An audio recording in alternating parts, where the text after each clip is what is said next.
Welcome to Big Blend Radio with your hosts, Lisa and Nancy, editors of BigBlendMagazine.com.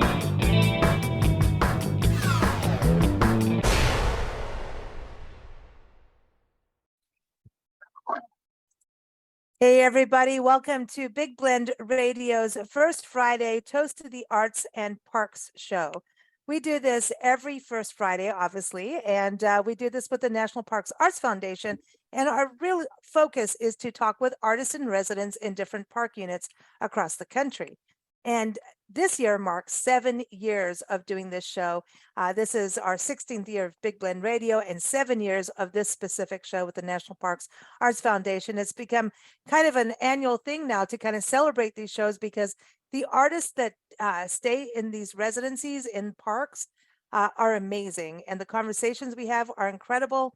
And really, the National Parks Arts Foundation, what they do for these artist residency programs is incredible. It's like you could be in Hawaii Volcanoes National Park for a month, off in Loggerhead Key in the Dry Tortugas National Park, off grid for a month, Chaco Canyon up in northern New Mexico for a month. It is really an incredible program. Haleakala, we got to bring a shout out to that because that's one coming up too. So check out nationalparksartsfoundation.org. They are an incredible organization. So today we're going to be catching up with 3 artists, maybe 4. And the reason I say that is that we had to postpone this recording just a few minutes because of a crazy storm from where we're recording. But we managed to get things together. So it could get interesting, and hopefully we'll have Stan Honda on the show, an amazing photographer, photojournalist, who's been in multiple residencies.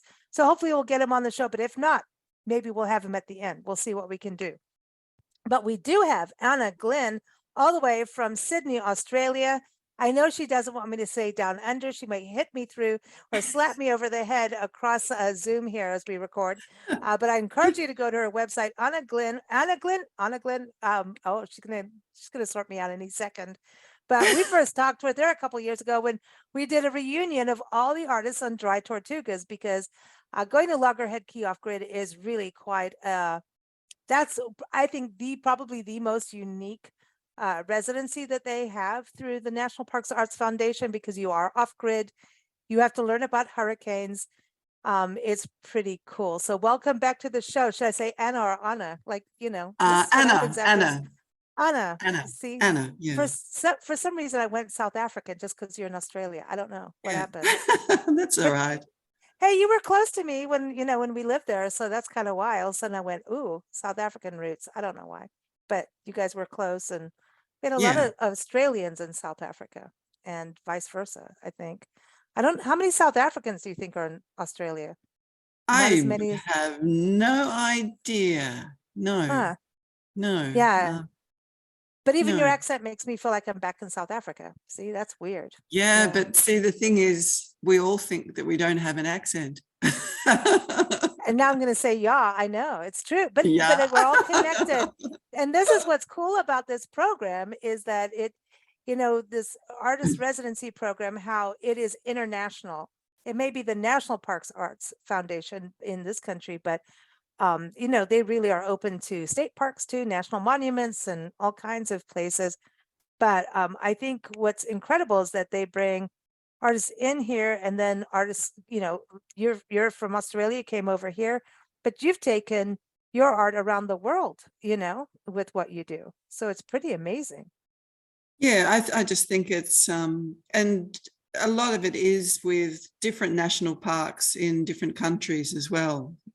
So, national parks in the US is fabulous, but there's a lot of national parks around the world that have other programs and support for artists, which is great. I love it. And hey, America did start the National Park Service, so I got to give a shout out to them. We did do that. We did one thing right. That's a good thing. I also want to bring master featherworker Rick San Nicholas on the show. I encourage you to go to his website, hawaiianfeathers.com. And it's so funny. The first time we recorded his interview, I think it was back in 2021. He was in Hawaii Volcanoes National Park and doing an exhibit there too. And we had to postpone his interview because we went through a storm that time. So welcome back, Rick. How are you? It's I'm you. What are you doing with these I, storms? I'm good. Aloha, aloha, everybody. But you know what? I was going to make that comment too when you're talking about the storm, because you're exactly right. We had to postpone, or we were talking and it went out at the very beginning, and we had to come back on just the same. So yeah, I'm not going to take credit for bringing a storm to you, but you're just in the midst of it all.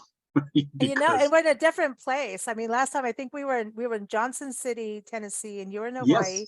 yes, Where are you exactly. today? Where are you today? Because you Well, never I'm know where actually you at are. home. I just returned from, well, I was just in Hawaii just a few short weeks ago, and I just came back from Arizona, from the Heard Museum. There's a new Ooh. exhibit that opened there, that I was a part of. I was commissioned to do a standing pair of kahili, traditionally made, for this exhibit at the entrance.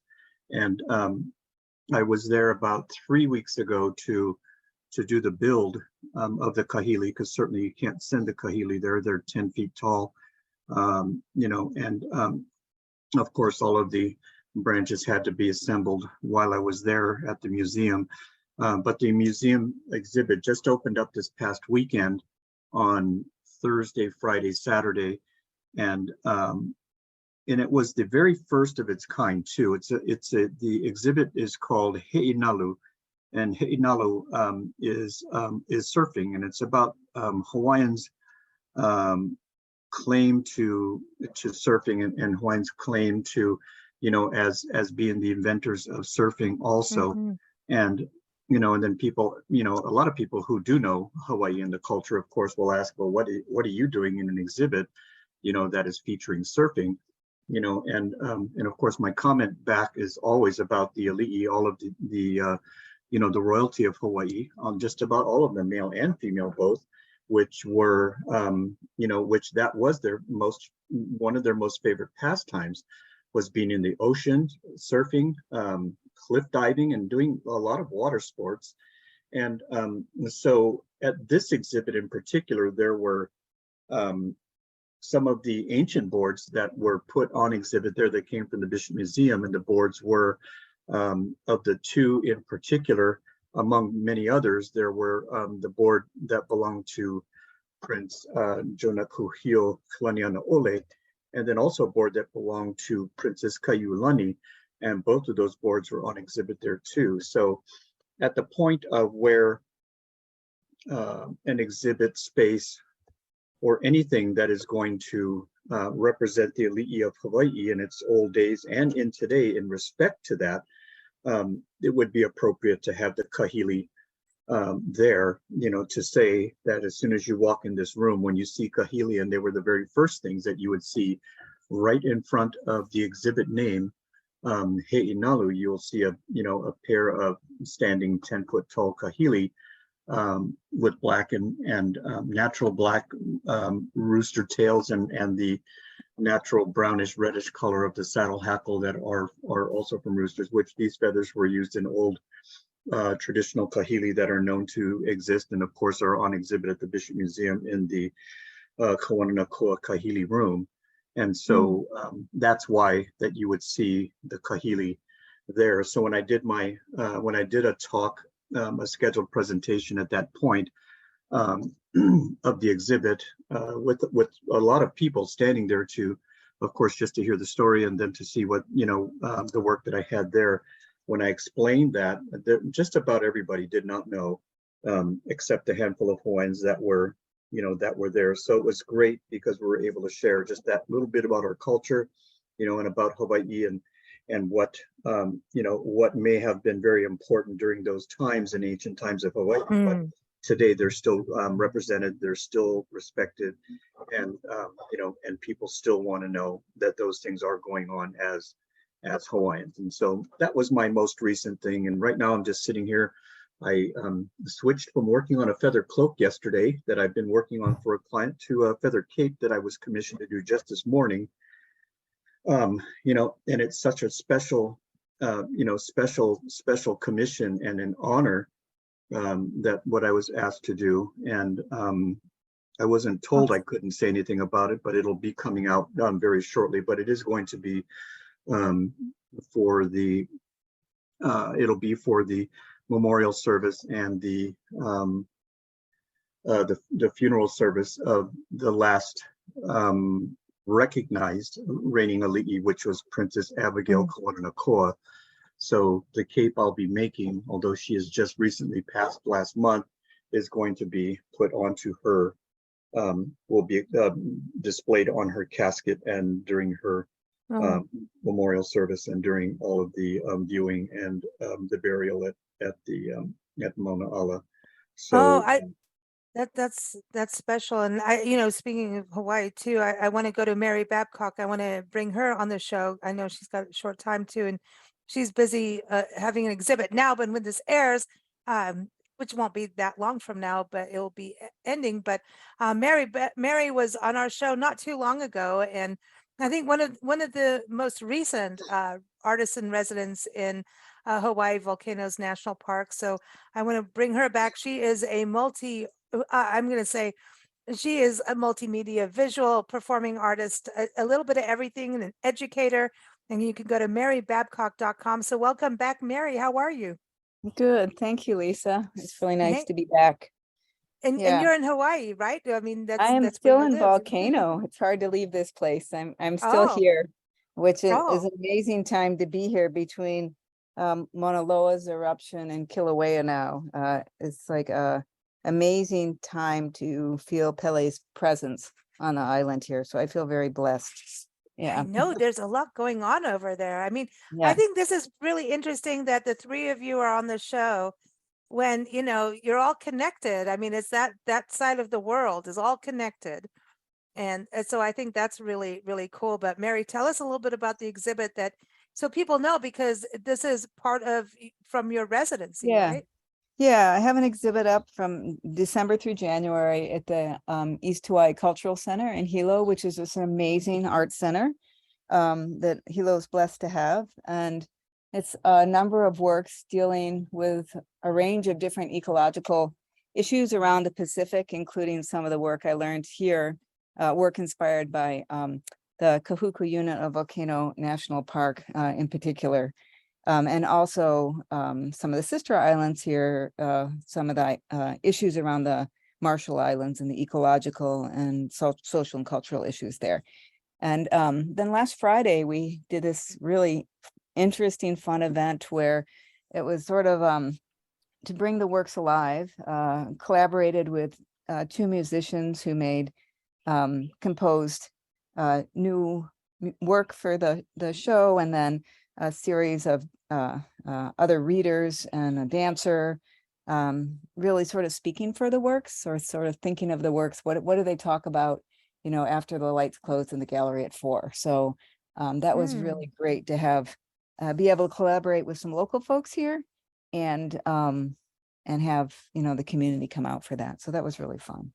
Wow, that's really awesome. So have you taken any really good walks? I know that you, Nancy, and I all talked about the meditative walks. Have you been doing any good walking? Yeah, I mean, it's pretty hard not to here, actually. This is an amazing place that changes every day. So, I spent a lot of time still. I'm in Volcano town for the year. So I've been really lucky to be able to sort of extend my experience of the residency across time. So I spent a lot of time in the park still, and it changes every day. It's really unbelievable. It's exciting. And I want to go back to you, Anna. When you think about your residency at Dry Tortugas, like so we've got coastal ones going on here. We've got the Pacific. You went on the Atlantic side. I think that was pretty epic what you did. That was 2015? Am I right on that?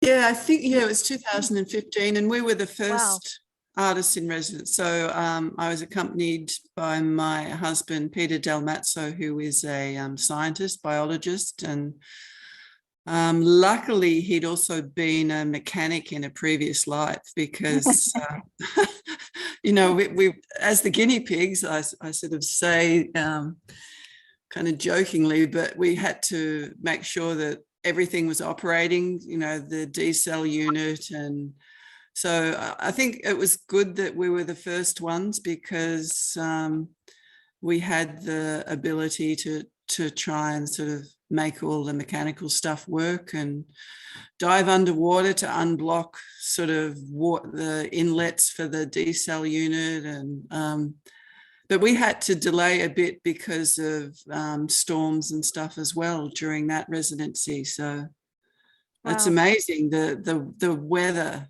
That just, I think that on some of these residencies, that's one of the things that really the artists really noticed.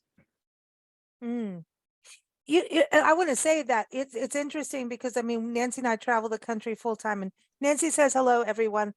But now that we're back online, her computer's playing updates, and that's annoying. So you know, it's just rude. And I just got word. I think Stan is coming on board. Oh, he's here. Oh, wait, let me introduce him. But I want to talk about the weather because that's awesome. Stan Honda, everybody, I believe, is connecting in. I'm so excited that we could still make this happen. Stan is an amazing photographer, a photojournalist, astrophotographer, and he's been in Chaco, Fort Union, Haleakala, and a whole bunch of other national parks. But welcome, Stan. How are you? Hi, Lisa. I hope you're doing okay. Oh, we're doing good. Just a little mini tornado took a few trees out down the street, but nothing, well, actually in the back of the garden there where we are right now, but no biggie. The electricity's back on. Nancy's computer said it's updating, so she says hi. So she's not here. But we got, yeah, but we're here. And I want you to know that you're on with Mary Babcock, who is, I think, one of the most recent artists in residence in Hawaii Volcanoes National Park. Rix and Nicholas is here. We've got Anna Glenn, and this is cool. We got the party. So Stan, where are you today? Great. You never know with you. Yeah, I happen to be home in New York City. It's raining here, no tornadoes though. Oh, well, you know, they just say there's a tornado watch and you go, yeah, yeah, yeah. And then you go, oh my God, it's really happening. But I want to go back into this conversation with Anna talking about the weather. When you are not in a residency, and I mean, we deal with weather all the time. We've been through hurricanes. Well, I mean, Nancy and I've been through a little bit of everything. Not a tsunami, and I don't want to add that as a yet to our list. But when you have the opportunity to be in a residency, and want to go through this with all of you, to actually just have that time to observe the weather and enjoy it. I think sometimes when we're in regular life, you don't enjoy it as much. You know what I mean? Especially dry Tortugas, though, because I'm not sure if the artists still have access to the lighthouse, but we were able to go up to the top of the decommissioned lighthouse and just weather different storms from up there and film. And that perspective where you're just looking out across the ocean and you can see the roiling clouds just rolling and building, and it's very, very dramatic. It's very, very hard to capture as well, I think. It's but even the sounds and stuff, and the wind sort of blowing through the trees there, it's a pretty amazing place. It's very beautiful. Did that, because I know you are, you know, a contemporary multimedia artist, and when I look at your art, and I follow you on Instagram, and I'm always like, look what Anna's doing. Like, you do some crazy video work too. I mean, there's things that you've done over the years that I'm just all like, man, she did, like, things don't pass her by as an observer. No, and I think that's the good thing about residencies, though, because as an artist, when you arrive at this new location, everything is crisp and clear. All your senses are alive, and you just kind of suck it all up. You see everything, but that diminishes. Well, I personally, I find that after a few days, that initial awareness of everything diminishes a bit. So you've kind of got to grab those first like 48 hours and you know, smell, listen, look, feel everything that's there. I agree. Stan, I want to go to you with your photography. weather means everything to you, especially with astrophotography, right? Right. I mean, when I'm doing the night sky photography, a clear or nearly clear sky is ideal. Although clouds are interesting, they like in daytime landscapes, they really add, it can add to a picture. So I'm sort of obsessed with the weather, what's happening to it, trying to look at forecasts ahead of time. But I think like Anna, at a lot of the parks that I'm at, most of the residencies I've done have been in national parks in the West, the Southwest and the West. So uh, with these really huge spaces, wide open spaces, you could see weather over a really large area. And so Mm. when it does come in, it's pretty spectacular. And then it, it, it and oftentimes it moves quite fast. And so I've learned to sometimes you think, oh well, rain's coming in, we're done for the night. But I always say no, you got to wait until it's really done, because I was at the in Rocky Mountain one time, and it started to rain, so I was headed back to my car, and then all of a sudden I see some stars and clouds are clearing, and I end up going back to the lake I was at, and ended up getting one of the better pictures because there were some residual clouds and some clearing. And so weather definitely adds to the art in a lot of these environments. Man, I tell you what, being the eye of a hurricane, and that is some crazy cool. I mean, and I don't want to diminish the fact that so many people are going through really bad weather right now. Rick, you're in California right now. In California, I'm just, parks are closed, like the sequoias that we always talk about on our show, and people are really. I have friends right now with flooding in their properties and places. So I'm not diminishing that, but I think Mother Nature wants to always dominate and always does, and we can't really escape that. And so it's something to witness. Like when you're in the Southwest and you'd be able to see the monsoon storms, it's like, wow, it is so humbling. Mary, before, I know you have to go soon, but this is something that you really get into, right? This is Yeah. part of what you do, and especially looking at water. Yeah, I'm a little slower. I think it takes me a while to actually let a place sink in. And for me, like a lot of times, I think being able to be in a new place, it takes my soul a while to catch up and get there. And so there's like a seed that's planted, and then it's usually, I don't know, several months before it fully germinates and becomes a large scale project. Just because I think I'm a little slower. But like being here, I don't know if we call it weather exactly, but right now with the activity of Pele here on the island, talking about being diminished, sort of this amazing force, not just of all the volcano specifically, but really of the energies of this place, and how both creative and destructive they can be simultaneously. It's just something that I find really, really fascinating. So yeah, I think it's so important to be able to spend significant amount of time in a place. And I think one of the things that I really appreciated about the volcano residency and a residency I did earlier, that Sienna, you did too, with Sitka Center Art and Ecology, was both of those places really just allowed time to be in a place without a lot of pressure of you have to have an outcome immediately. And I think that's like so important for artists, or for myself at least as an artist, to be able to have that time to sort of step out of your everyday life and the pressures you feel, or I feel there, or the pressures I put on myself to be productive, so that like a new way of seeing things actually is allowed to come in, and let go of maybe some of the habits and take some risks. So that's something I've really appreciated about the parks. I think the residencies. I respond to Mary? Yeah.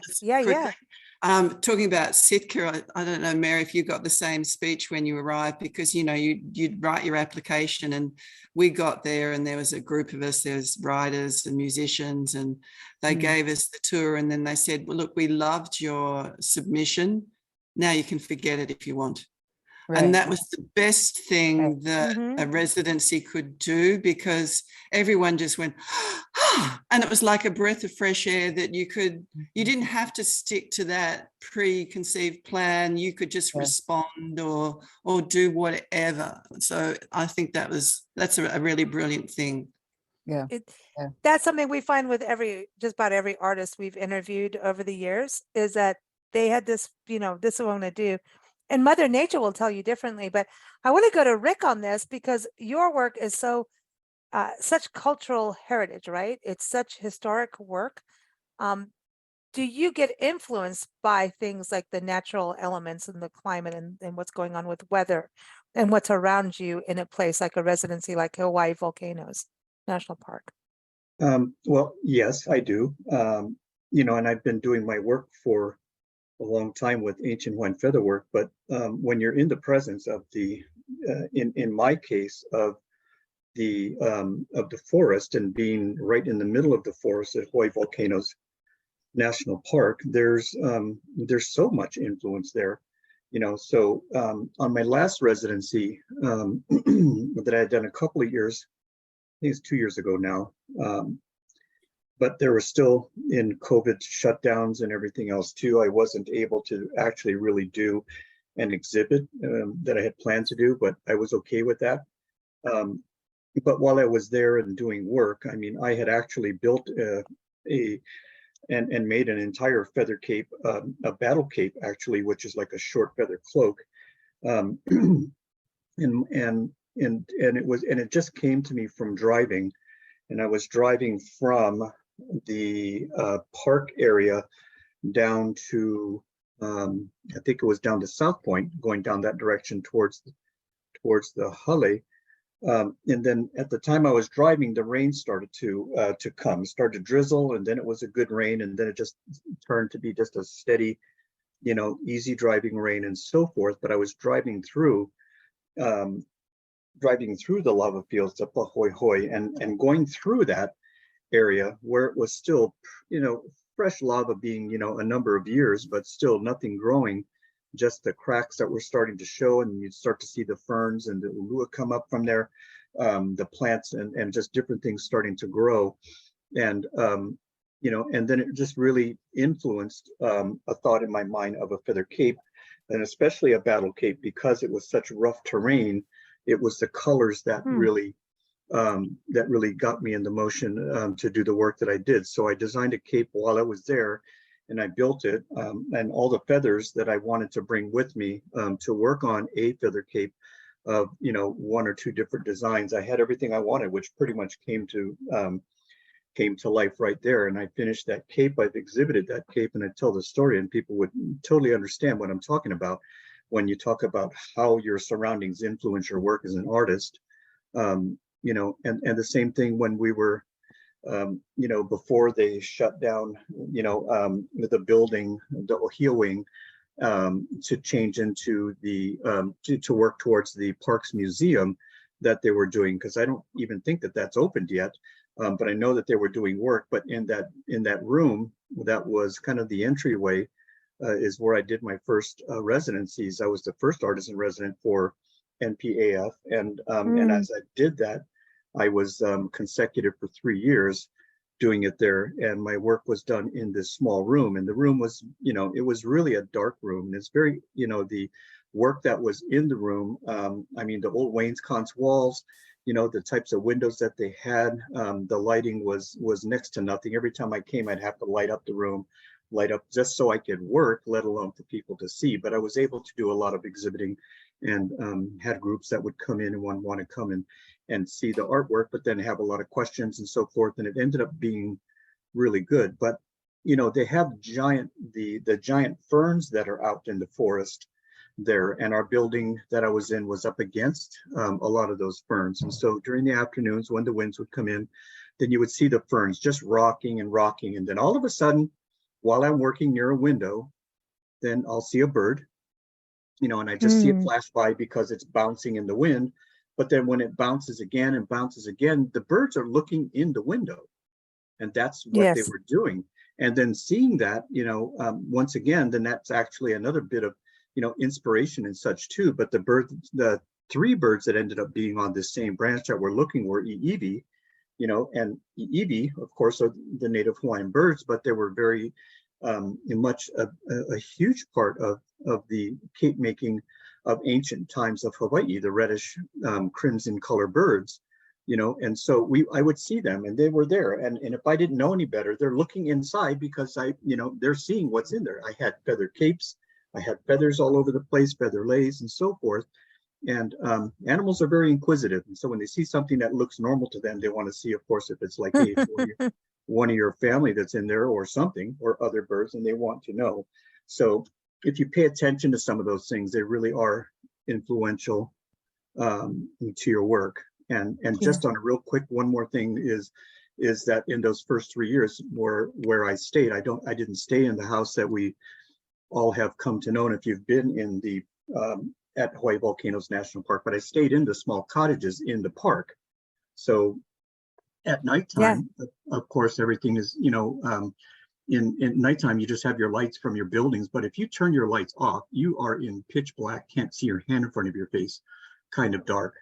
But once you take outside, and as and I'm not a photographer, as Stan or as Mary, for the sake of looking at work like that, but sitting out in the darkness and how dark it is, and the skies there, just like I would imagine they would be at the Tortugas for Anna, it's so dark out there, you can see forever. And even just seeing that, it just really, it calms your soul, makes you think, really about who you are, how small you are in the world. And even though us as artists, when you're, I guess when you're in the presence of such awe, because I was in awe of just that feeling and that looking up into the sky, how small we are in this whole world. And so we all should do our best things and our best work while we can, and do our best parts to keep the world as nice a place as it should be. Oh, well said. I think you're really right. I want to go to Stan and on that, but I know Mary has to leave us. But Mary, before you go, what's next for you? That's a good question. I really enjoyed the collaboration that I did with some of the local musicians and other folks, and tried in terms of really trying to bring the work not off of being objects and into real life experience. And so I'm excited about continuing to work in that direction. And we'll see where it goes. I've also working on a project to really bring some of the issues of the treatment the United States have done to the Marshall Islands, particularly our sister islands out in the Pacific.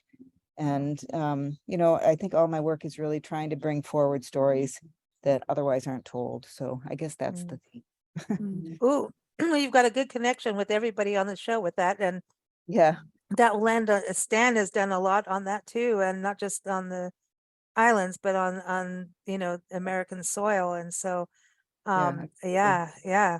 So everyone, keep up with Mary. The best place is your website, right? To go to marybabcock.com for people.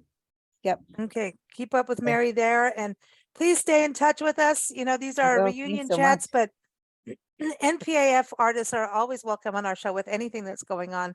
You guys are all family. As far as we're concerned, whatever you're doing, we want to know, and our audience wants to know. So please stay in touch, Mary. Great. Thanks so much, Lisa. I appreciate it. Nancy too. And take a walk for us. And I want to go for a walk. Can't right now. It's you a should little be weird here out at there. midnight. That's the best time. 1 a.m. It's unbelievable. Ooh, Patsy I'm so Cline would blessed. agree with you. Go walking after midnight. Awesome. Well, enjoy. Okay, Thank you you so guys. much. Okay, Thank you so much. Bye-bye. Stan, I want to touch on that because your work, I think in the very first interview, we talked about some of the books and work you did, actually talking about just your family history and history of what America has kind of done. Some of the history people kind of want to shy away from, but you've put to the forefront. Can you tell everybody a little bit about that? One of the projects I've been working on for quite a while is about the incarceration of Japanese Americans during World War II, right after Pearl Harbor. Franklin Roosevelt issued an executive order that essentially uh, led to the incarceration of about 120,000 mostly American citizens. Two of those people were my parents. They didn't know each other at the time, so they were caught up in this wartime hysteria that led to the incarceration of all these people. So I have a writing partner in Los Angeles who's a writer and a filmmaker, and we worked on a couple of books. We in 2018, a book came out called Moving Walls, the Barracks of America's concentration camps. And so we were trying to look into the history of the camps and the people, and also the people in the surrounding communities, to try to get a better idea of just how this fit into American history.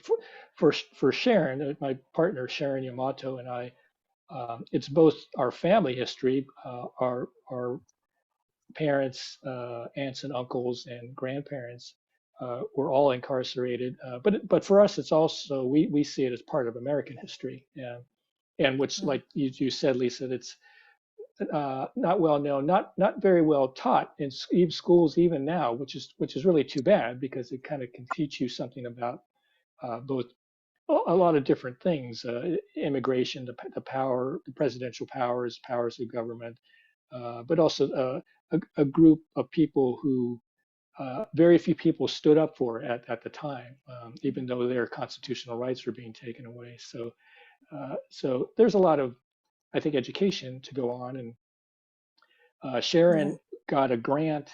Actually, this is great because it's actually through the National Park Service.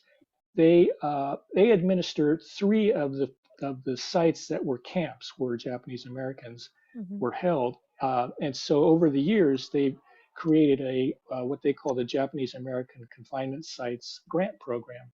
And so they give out grants to people who are doing projects that are trying to educate the public about the incarceration. Sharon received a grant for the first book project that we did, and she did a film of our project as well. And she just received a second grant. We're working on a project. We're this past few days we've been doing a lot of planning about what were euphemistically called assembly centers, and they were the first detention centers that when Japanese Americans were forced from their homes along the West Coast, they were sent to these initial detention centers that were called assembly centers, and from there they were sent on to the bigger, more permanent camps, which if you know about the history, you're more familiar with the bigger camps than these smaller assembly centers. So at the end of February, I'm going out to Los Angeles, and we're going to take a trip. We're going to see 3 of the assembly centers, and it's a project that'll probably take much of the year, because there were 17 of these assembly centers in all, and we're going to try to document what's there now and compare it to historical photographs and the history of these of the forced removal of Japanese Americans. And then we're trying to just plan out tours and contacts of each of the sites. And most of the time, in many places there's nothing left of what these assembly centers were. Many of them, though, were at places like horse tracks and county fairgrounds. And so if you've ever been to a county fairground, or if you've ever been to a horse racing track, imagine the areas where the horses were and the stalls were, or big empty fields, and that's where barracks were built, where people were living. And so people were living where animals used to live. They were putting human beings there. And so I think part of our project is to look at this, and eventually we're going to make a website, because I think we wanted to do more of a multimedia type thing. One idea is to get use drone footage. So I bought a drone. I'm trying to learn how to fly and photograph with a drone. So a pilot friend of mine is helping me out with that. But because there were actually a fair number of aerial photos taken of the assembly centers in 1942, which is kind of odd, although most of them were run by the Army, and so they they had aircraft, and so they just sent up somebody and had them take photos of the site. So a lot of documents and images exist from 1942, which helps us a lot in finding out Wow. exactly where these sites were, how many, how big it was, and then what to photograph now and compare it to what it looked like in 1942. Wow. That's one of the bigger projects I'll be working on this year, and along with the night sky photography as well. I want to go to Rick, because obviously, Rick, what you do in feather work is keeping a tradition alive, reminding people that it was there and introducing it to us. Like Nancy and I didn't know it, other than we talked to, and us living in Africa, that was part of life too. And I think what you're doing is also very important in letting people know the culture, the history. And obviously you've connected over in Australia too. I mean, what you're doing is connected big time. Yeah, it is. And the ways that the Hawaiian art, or the ancient Hawaiian arts of featherwork, and the work of the Hawaiian feather capes and the feathered helmets and so forth, is probably the oldest art form in all of Hawaii. And there's so few people that do that work. I didn't learn from anybody, for me, I pretty much taught myself by researching and practicing and practicing and practicing, to get to a point that where my first feathered helmet, was done, my first feathered cape was done.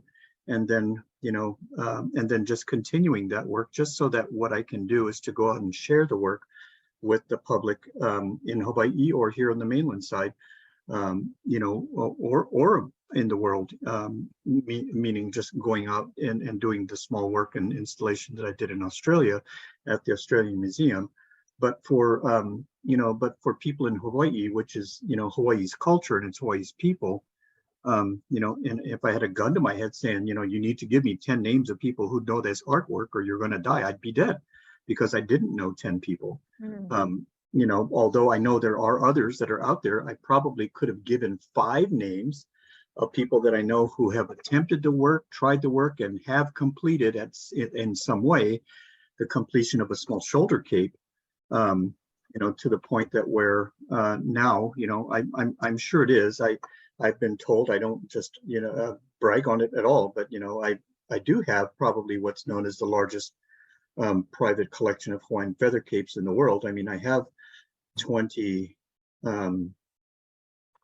I think it's 28 is what I have, feather cloak that I have, several feathered helmets, the standing kahili, hand kahili, and so forth. So as I take this work, and it's the reason I do have such a big collection, is I take it to exhibit. And when people, come around work that is so sacred to Hawaii, and even people who don't know the work and don't know the sacredness of the work in Hawaii and Hawaiian culture, they're always put in a place that they're like in awe of it, because really, once they learn about it, what it represents, it's even more so striking to that person who doesn't know the work.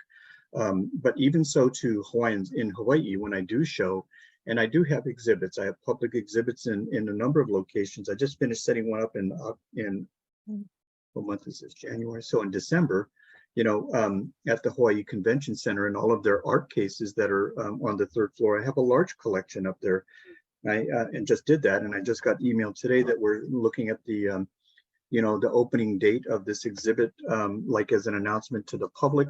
And because I think I have 8 feather capes there, a newest feather cloak that I've made, and the largest feather cloak that I think exists, and a lot of that work. But the thing is that when people see these things, either out in the open or just done in a tasteful way as far as exhibiting, to where they can walk up to them very closely and to see it right in front of them, it really is. It sets people back a step, and they just, and then it's just the factor of wow, and they really want to know more about it. And so, and even since you and I had talked last, I think I had just started teaching when I was at that doing the exhibit. At the Mauna, at the property that I was exhibiting at. But even at that point, the work, then I've been teaching classes, and so now I can name, awesome. I can name 100 people that that know how to do the work. But I can for sure say I have maybe 15 or 20 that have completed feather capes, and I'm using them to, to be a part of the helping of teaching, among the younger generations. And that was my special thought with that, is to teach so the art doesn't get lost. And then it was to teach all the ages, and more so to focus also on the much younger generation, being in your teens and your lower 20s, to see the people who have the ability to take what they've learned, to be able to grasp onto it, because it's really not the work is not physically demanding, of course, but it's very mentally demanding, and meaning that you really have to be somebody who does have patience, and you have control over over what your motor skills are, and everything's with hand and eye. Everything is hand done, natural products, natural fibers, and so forth. And then once once the work is done, then it's that you've really accomplished something when you've completed the work of a Hawaiian made feather cape. So and these people I'm looking at to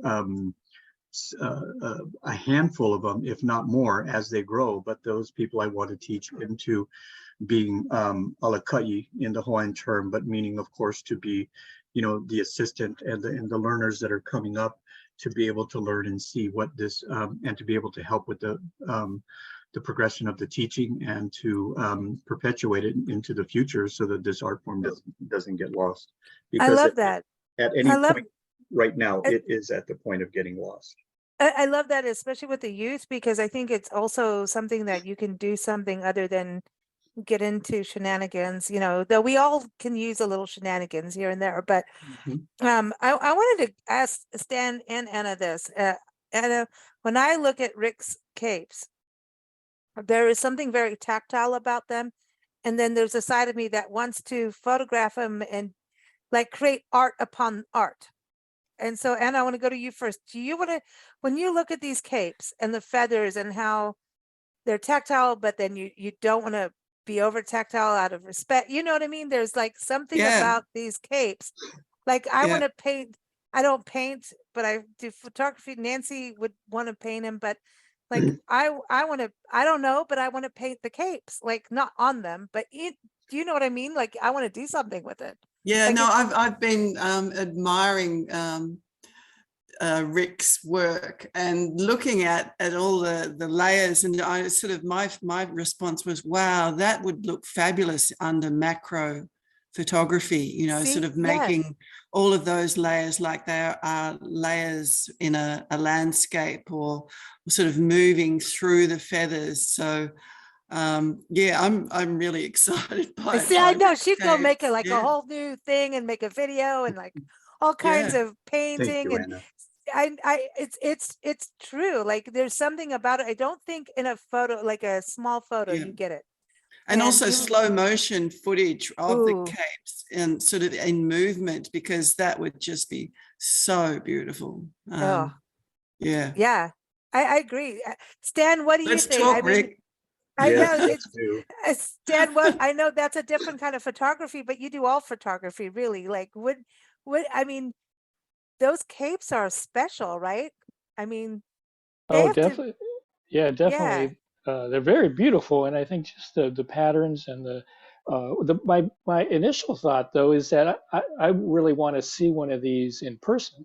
I don't want to see it in a photograph. I want to see it in front of my eyes, because I think that the real appreciation, I think, is when you see the actual object, because of the texture, like everybody has been describing it, textures of the feathers, the colors, just the shape of the cape itself. And I think it's great, Rick, that you're able to exhibit some of these so that people can actually see them, because I think that's sort of the real appreciation when you see the work that's gone into it, and then you see the object in front of you. And I mean, I know that's hard for a lot of people, might not be able to get to Hawaii or wherever you're going to exhibit it, but I would think in person would be really the way to experience it. Yeah, I think that also with photography, I know we have Instagram and everything, right? Yeah. But like, that's why we do digital magazines, because at least you can blow it up a little bit in a magazine, right?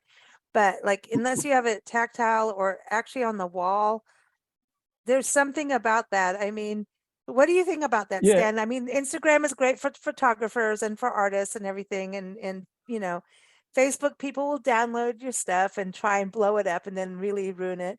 Right. So like, don't like, listen, everybody, stop it.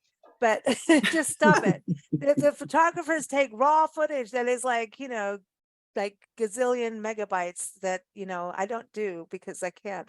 But what you do is amazing, especially with stars. You can't look, I mean, I follow you in what you do, but it's like still the you've got to experience photography beyond Instagram. Can I just say Yeah. that? Oh, yeah, I completely agree. I usually tell people Instagram is just terrible for photography because what you're looking at is it's a 2-inch wide picture, and then and especially if it's a panoramic view of something, no matter what it is, how are you supposed to reduce that? Vertical. I couldn't Reduce it. put Shoshone Falls up today because it is taller than Niagara Falls. Well, that won't work. Right, That right. won't work. Like, And sorry. yeah, and then just the medium, of course, is different. I grew up shooting. I learned photography because I'm old, and I using film. I learned with film and making prints, and for me, at least for the medium of photography, even with digital photography, a physical print is, I think, the one of the better ways to exhibit the work, to actually see the work. I just had an exhibit last year in September, thanks to Tanya Ortega, at the Maui Arts and Cultural Center.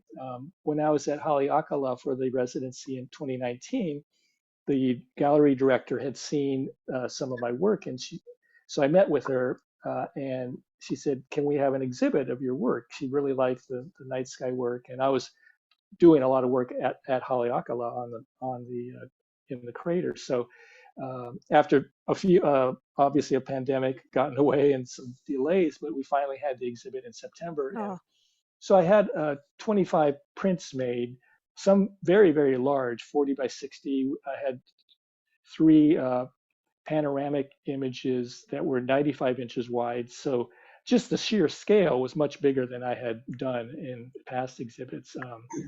And I work with a printer in Flagstaff who's unbelievably good. He's probably one of the best printers in the country. And I think just what he got out of the images, and he was actually experimenting with a new type of fine art paper that is especially made for photography. So when I saw the prints after the final prints, I told him that these really look like what I was trying to get across. Because even on a computer screen, even though the digital image is made to be projected through a computer screen, sometimes it doesn't look exactly the way I want it to look and feel. Well, how does a viewer, what kind of emotions do they get by looking at the picture? And with these prints, I think you were able to study the picture. You're able to look at it, and I think maybe understand what I was trying to get across in the image. And I think you're right, where the actually producing a physical object from the image, to me, is really the way to show at least a photograph, to show the medium that I work in. We got video and things which I think are really important too, like what Anna's talk. I'm sorry, she's now Anna. Sorry about that, Anna. But it's an accent thing. But it is really, I think each thing has a different place, right? And it's very interesting. Printing is, we come from a magazine printing background, and no matter what you do, everybody's computer monitors are at a different setting. Right. So it's so weird. Like, and I know we've gotten better over the years, and so kind of glad I'm out of it now, that kind of thing, because it's just like, dude, but all I know is like, you could put something here, here, here, and it changes all across all mediums. And I'm like, okay, something's weird somewhere. Is it this? Is it that? And you could go crazy until you actually have the printed thing, or, out there for people. But I think there's something important when you do astrophotography. I find that a lot of the photography, there's the whirly things, which are cool, becomes very stiff and cold. Like it just feels cold. And there's something about when it's printed out and you actually see it big, that it has this warmer tone where you actually feel like you're there. So when you see something small, it's like, ooh, that's magical. It's beautiful. But it just seems I can't explain it, Stan. It's just different. I just can't, you know what I mean? There's just a warmer tone it almost feels rounder. I'm weird. I guess with any kind of landscape, of course, the subject you're photographing is big. By definition, it's big. It's a landscape. So, and the sky, of course, is big. It's infinite. And so the bigger you see an image, the bigger the print is, I think the more impact it has. A lot of times pictures are printed big just to print big. And then you see a picture that might not work so well huge, but especially the night sky landscapes, that what I call, what I do is I think the scale helps you understand it a little bit more. And the way the exhibit was presented in Maui worked out really well because of because of the gallery space, but I think just the size, and there were a lot of 20 by 30s and a little bit smaller than that worked out well also. But I think you're right, where you see this image at a very large scale, and then it matches the subject matter that you're looking at. It's magical, and I think that's great about NPAF, the National Parks Arts Foundation. Tanya Ortega rocks, the founder. Which, I mean, she just really had a vision when she started this, going, artists need to have they come first, she really has done that. And then having these events, and I know pandemic, messed things up for a lot of people everywhere around the world, but she's really kept that up as much as she can. And I mean, even doing these shows that are so great for people to connect and hear you guys' stories. And Anna, I just wanted to touch with that, with what you do as an artist. I mean, I always feel like your work is tactile too. Like it's visual, tactile. Like there's, I don't know, you make people want to go into it. I don't know how to explain that either. It's just, how do I explain that? You know, yeah. I mean? Well, I also do. Yeah, I do installation. So, I work with fiber and with silk and different fabrics and chiffons, and create designs that are sort of printed on. And then one of my favorite things is to film them. And I was thinking this, getting back to Rick's feather capes, I generally have just a little hair dryer, little hand hair dryer off screen, and just film the movement of the fabric design. And I was thinking for Rick's, if he's ever going to film them, a hairdryer on gentle could look really beautiful. Not on hot. Not on hot, just on cool, on gentle. You'll have and hair like gently mine moving the feathers. And the other thing I thought too, I don't know if Rick's done it, is if you just had like a spare feather pad, so that if there's a cape in a box and beautifully protected because it's so precious, you could have like just little pads that people could pat. They could pat these little feather pads and get the tactile feel of it while they look at the. Actually, I do have that, and so when I do exhibit, I take it out, for people to see. It's actually on the same size like netting that I actually lash all the feathers onto, which is the backing of the capes, so they can have and take a look at it in their hands and do the same. Oh, lovely. To see what it, because the other thing I thought was, Oh, like little mittens that have got feathers on the inside. Oh my Right. gosh. See, she is tactile. So that's it, Stan. You're going to have to just bring stars to Earth now. That's it. That's it. That they were all safe. But okay, That's a so tough one. I know, but it's like, okay, so Stan, obviously you've got a massive project ahead of you this year, right? Are you going to do any national park things other than this project? I mean, and you've got to keep us posted on this project. Oh, You I know, definitely, yeah, definitely will. oh, please do. I'm actually applying to a couple more residencies, which would be good. Another thing I'm trying to do is work with Andy Jarema, who's a sound Oh, Andy, artist. yeah, he was just on our show for January. Andy Yeah. Jarema was talking about, and we talked about you guys actually connected on the reunion show, which is so crazy.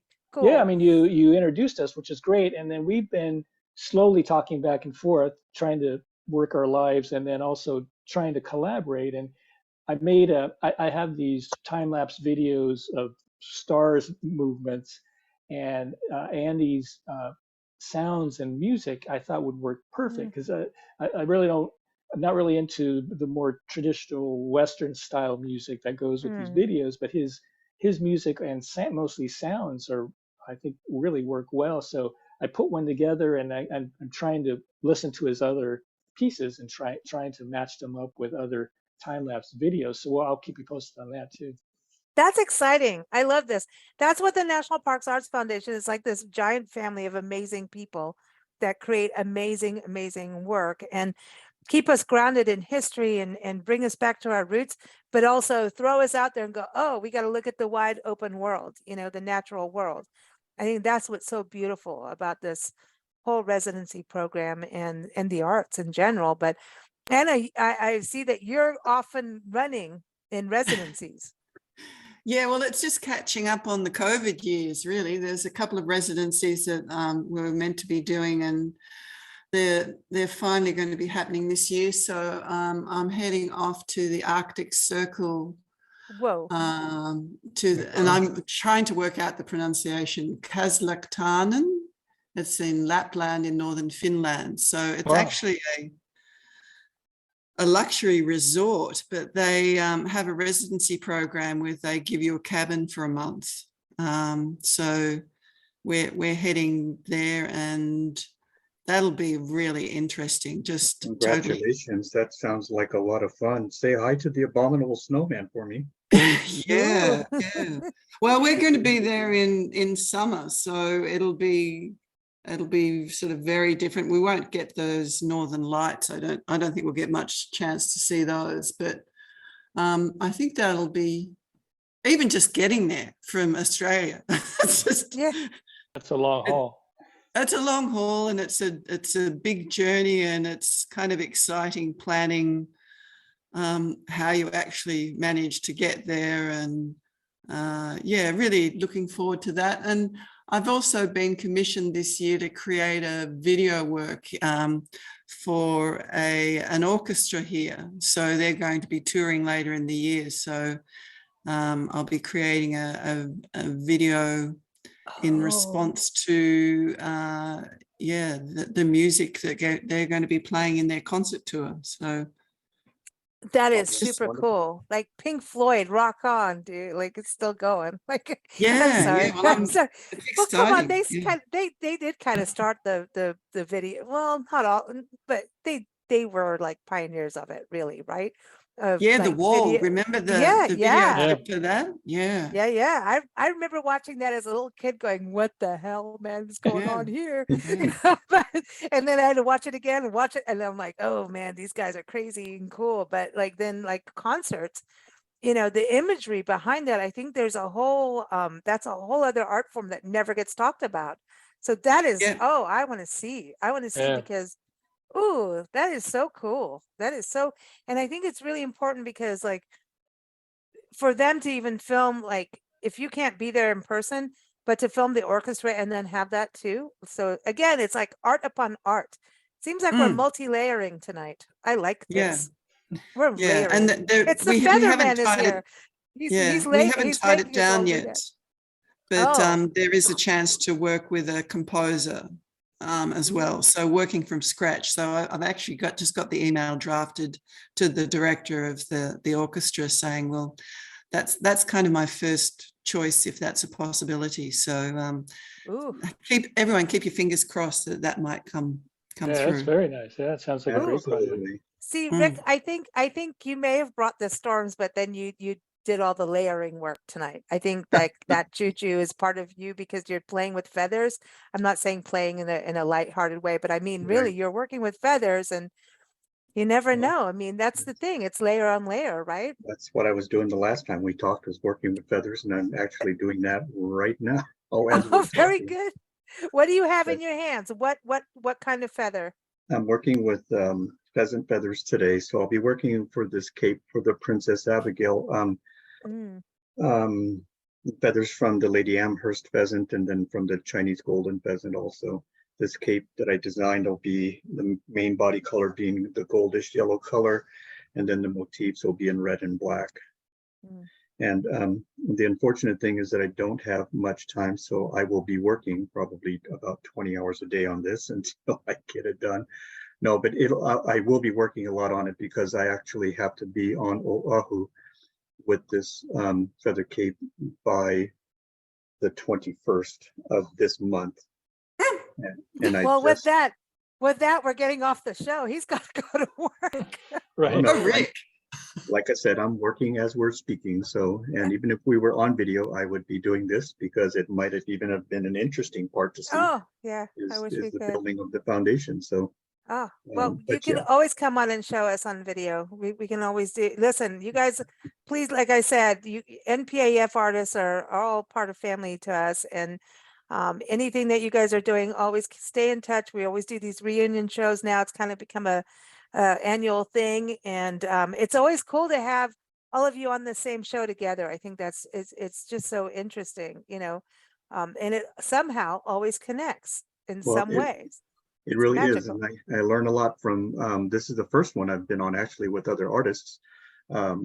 Although I've been in this program from its inception.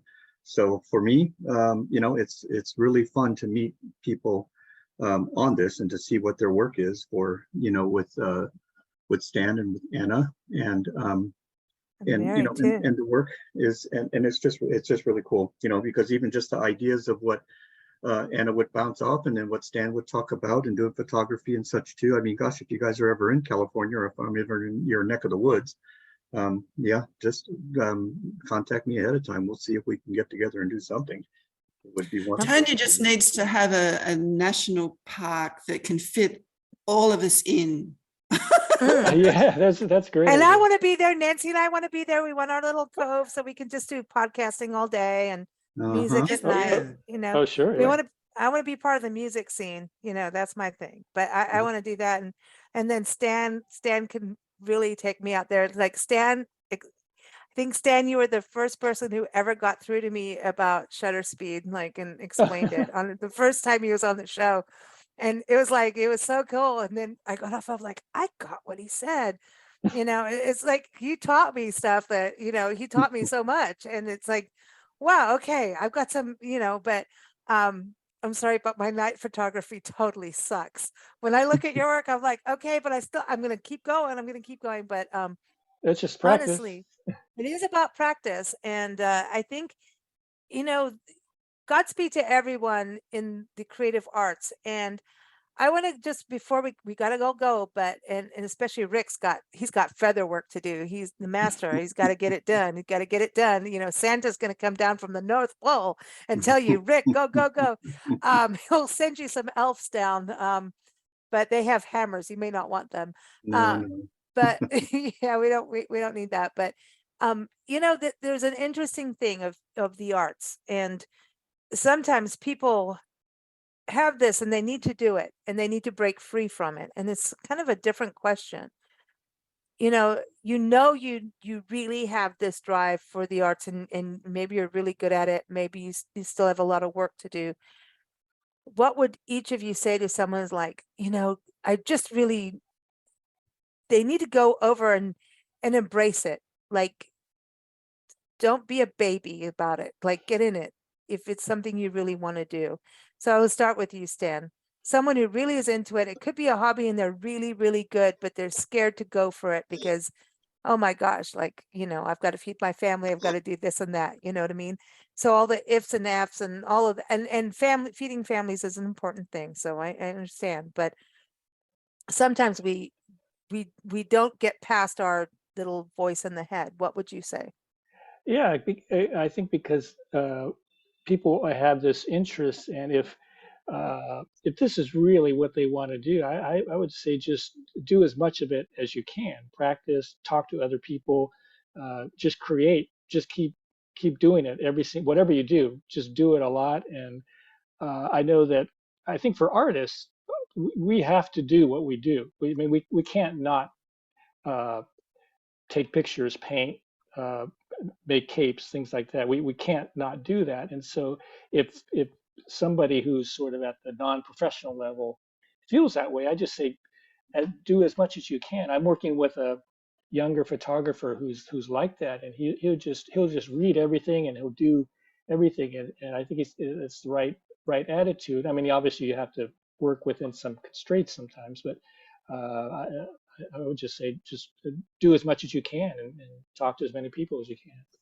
can. What about you, Anna? Well, I think I would just say to embrace that we're all artists. So whether or not we're professional, so if you're creating a meal and the way that you present that food on the plate, if you're designing a vehicle, you're an artist, you're kind of creating all of that. If you're a tradesperson and you're doing your carpentry, the creative process is everywhere.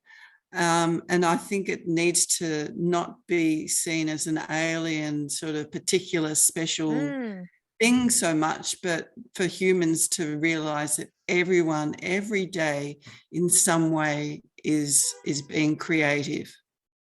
I agree. And I always say, you want even your accountant, if he's not creative, then you need to get him or her out of your business. So you always want creativity. Yeah, no, seriously. So Rick, on your side, anything you want to say on someone? Oh my gosh, you're teaching feather work. Like teaching them to have a future in feather work, that's got to be a hard kind of road.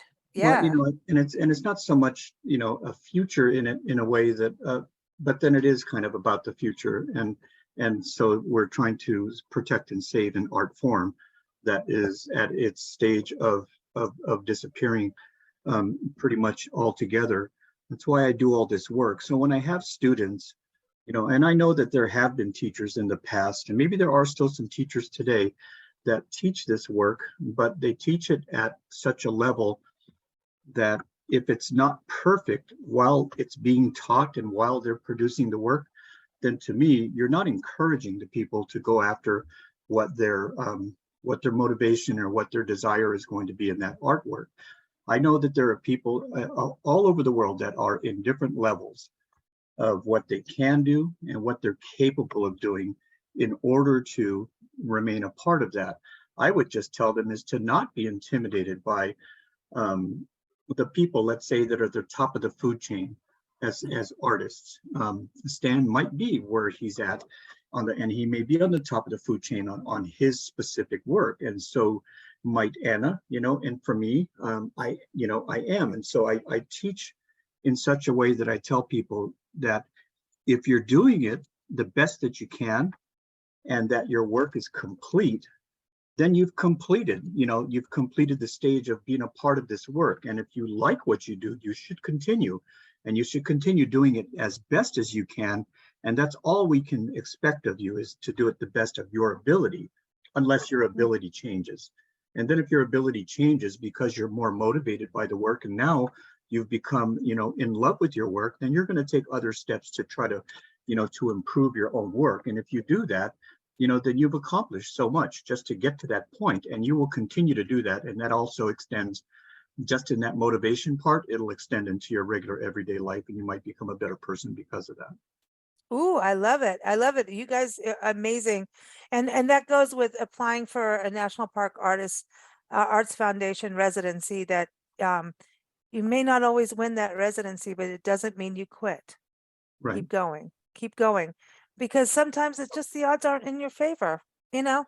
Right. It just is what it is. It is the luck of the draw of people coming in. It's juried, so it's a very real deal. Make no mistake. I mean, that's a jury deal, and once you do it, it's really a good thing for your resume. I think you all know that, right? It's something that helps you get other residencies and move forward. So it's really that, go for it. Keep going Right. for it. You don't have to sell the farm to go for it either. So Right. everyone, National Parks Arts Foundation.org is the website. And also, not only artists should go check out the website, people who are into parks and potential donors, just saying, they need support too. They really try to support the artists. Some of the residencies come with a stipend. They try to, there's a lot of work and money that goes into this. So just saying, be kind this year of 2023. So go to nationalparksartsfoundation.org, check them out. And also Mary Babcock, she was here on earlier. Keep up with her at marybabcock.com. Master feather worker Rick San Nicholas, so good to have you back on the show. Go to hawaiianfeathers.com. Also, Anna Glynn, go to her website, annaglynn.com, and that's GLYNN, annaglynn.com, and Stan Honda, stanhonda.com. And of course, keep up with us at bigblendradio.com. We are here every first Friday talking about national parks and the arts with the National Parks Arts Foundation. Thank you all so much for joining us. Thanks, Lisa.